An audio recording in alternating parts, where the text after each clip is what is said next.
ታችሁት ነው የተቀዳደደ ልብስ ነው የለበሰው። ከበሮውን እየመታ ምስጋናውን እያቀረበ ነው።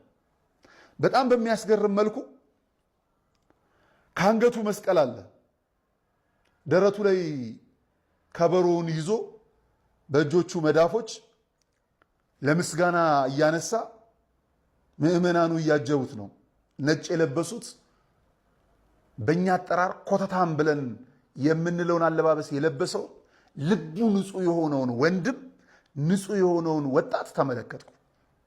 በጣም ነው በራሴ ያፈርኩት። ሁላችንም የምናየው ልብስን ነው፣ እግዚአብሔር ግን ልብን ነው። ነጩን ለብሰን አምሮብን ምቾት አድርገን ምናልባትም ታቦቱን ለመሸኘት ደክሞናል ብለን ተኝተን ደክሞናል ብለን አረፈን ይሆናል። በነገራኛ ወጣት ልመለስ። ይህ ወጣት ይህ ልጅ ድካም የለም ከፊቱ፣ አመስግኖ አልጠገበም። የፊቱ ወዝ ይናገራል። ከአምላኩ ጋር ነው ንግግሩ። ስለለበሰው ችግር የለበት፣ ስለለበሰው ነገር ምንም ደንታ የለው፣ አያስጨንቀውም። እሱ ለአምላኩ ስለሚያቀርበው ምስጋና ነበረ ፊቱ ላይ ይናገራል። እንዴት መታደል ነው! በንጹህ ልብ የቆሸሸ ልብስ ለብሶ ጌታ ፊት መቅረብ። ምክንያቱም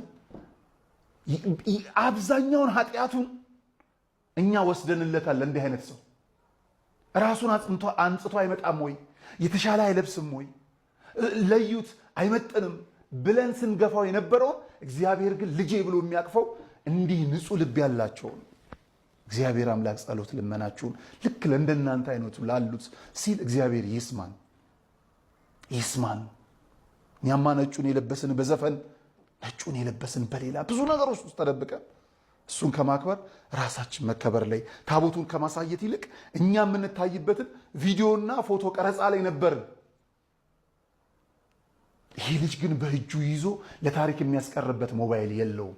በአምላኩ ፊት ነውና ራሱን ለእግዚአብሔር ማሳየት ብቻ ነው የፈለገው። እግዚአብሔር ነው የሚያየው። ይሄን ልጅ ነበርኩ ብሎ ለመቸኮል ለታሪክ ራሱን ለማስቀመጥ ከፎቶ ከሰልፊ ጋር ውድድር የለበትም። የለውም። በአምላኩ ፊት በምስጋና ለመታየት ነው የቀረበውና እንዲህ ንጹህ ልብ ይዞ እንደመቅረብ የሚያስደስት ነገር የለም።